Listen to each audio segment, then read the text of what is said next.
नमस्कार मित्रों आप सभी का एक और नए वीडियो में बहुत बहुत स्वागत करते हैं। मित्रों आज हम बात करने वाले हैं आप सभी का मेष राशि वाले जातकों के बारे में। मित्रों सुख और दुख के बीच में अटके रहोगे मेष राशि वाले जातक, आपका भविष्य खतरे में है। इसलिए आप इस वीडियो को लास्ट तक अवश्य देखिएगा, क्योंकि इस वीडियो में बताई गई बातें आपके जीवन और आपके कार्यों में काफ़ी सफलताओं को लाने वाली हैं। आपके जीवन में काफ़ी खुशियों और काफ़ी परिणामों को लेकर आने वाला है। तो मित्रों बस आप इस वीडियो को आखिरी तक अवश्य देखिएगा। वीडियो आपको अच्छे लगे तो वीडियो को लाइक करके चैनल को आप ज़रूर सब्सक्राइब कर लें, ताकि रोज़ाना राशिफल आपको समय से मिल सके और आप आने वाले दिनों को बेहतर तरीके से बना सको। तो मित्रों सुख और दुख एक ही पहलुओं के चट्टे पट्टे हैं। दोनों की अनुभूति जो व्यक्ति वस्तु और समय के असापेक्षित होता है।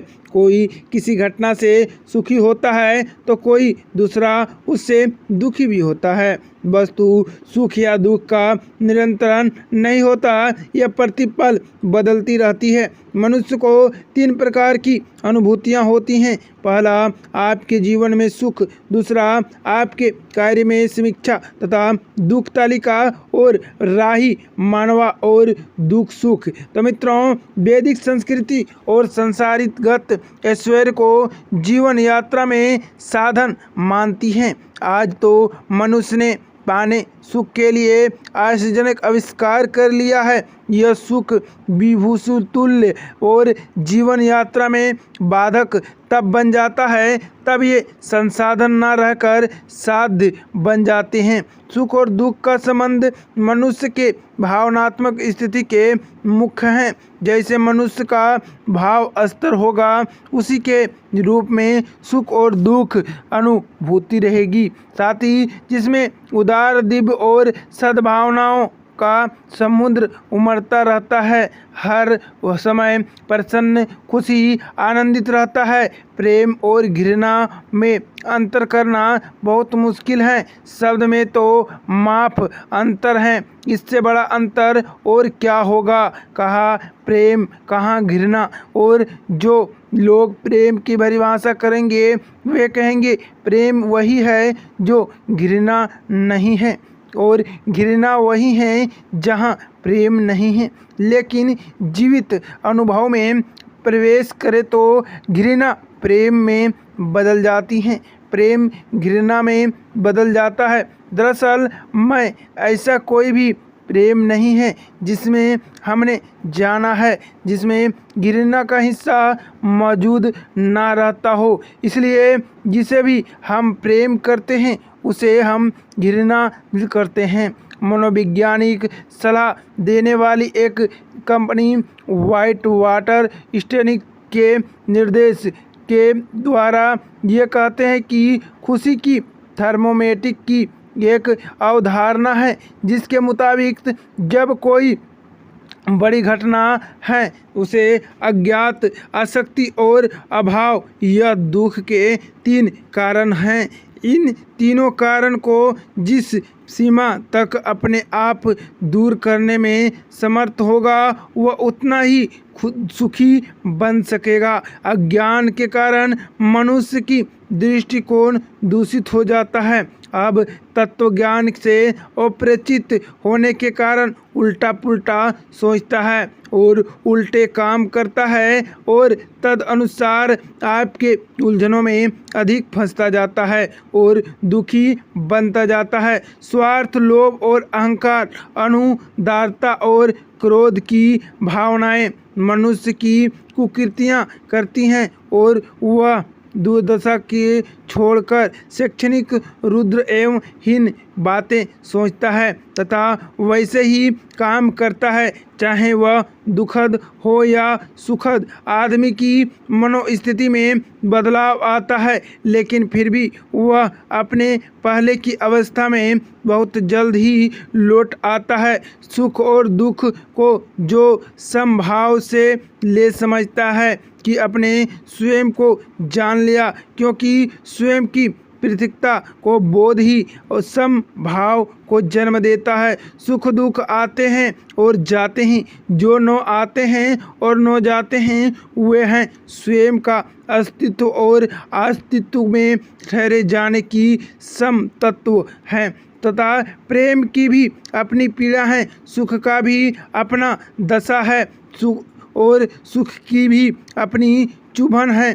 सुख का भी उतना ही कांटा अगर नाम ना दें तो आपको सुख को अलग कर देता है, दुख को अलग कर देता है। फिर भी सुख में जो दुख होता है उसे भुला देते हैं, माना कि अगर वह सुख का हिस्सा नहीं है, और दुख में जो सुख होता है उसे भुला देना ही मानकर कि वह दुख का हिस्सा नहीं है, क्योंकि हमारे शब्द में दुख में सुख कहीं भी नहीं समानता है और हमारे शब्द सुख और दुख कहीं भी नहीं समानताएं हैं। इसलिए आपको अर्थात आपको सु शब्द सुखा मित्रता पुत्रानी एक कहावत है, जिससे सुख में जो सु शब्द है वह पुण्य के अर्थ में है और ख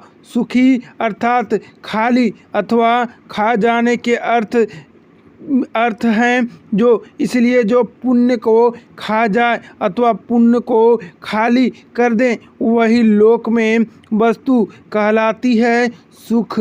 साथ ही रामचरितमानस में जब गरुड़ का काक भूसड़ी जी ने पूछा कि संसार का सबसे बड़ा सुख और सबसे बड़ा दुख क्या है, तो इस सवाल का जवाब गोस्वामी जी ने कुछ इस प्रकार कहलाया। तो मित्रों, वह ना इंद्र सम दुख जग माही, संत मिले सम सुख जग जानाही। तो मित्रों, यानी दरिद्रता के समान संसार में कोई दुख नहीं है, जबकि संत की मिलन के समान संसार में कोई सुख नहीं है।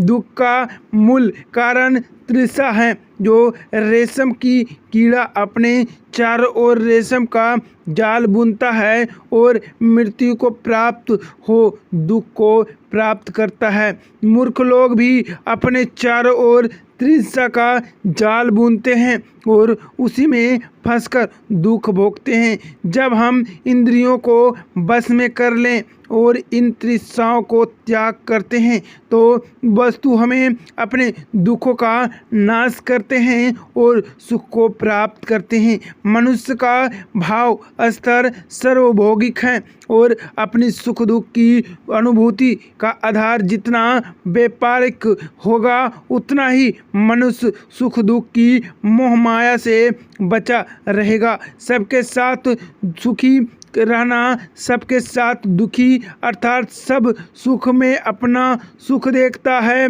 और सबके दुख में अपना दुख। इसे मनुष्य ना सुख में पागल बनेगा और न दुख में रोएगा। सर्वेते भवतु सुखिनः, सर्वेते सन्तु निर्मया, सर्वे भद्राणि पश्यन्तु मा कश्चन ही दुखी दर्जा पे है। मित्रों, यह सुख का कोई अस्थायी आधार नहीं हो सकता, तो वह सत्य सद्भावना सर्वभोग मानवीय चेतना अपनी चेतना अंतरात्मा में मन वृद्धि चित्त और केंद्रित करते हुए तटस्थ निष्प्रदा संसार भाव से संसार को देखते रहना, आत्म स्थिति हो, जग में अपने कार्य व्यापार करते रहना, आत्माओं में अपने समस्त रहना, आत्माओं में ही सुखी रहना, आत्माओं को देखना, आत्माओं को ही सुनना, आत्माओं का ही रमण करना मनुष्य को सुख और दुख की सीमा से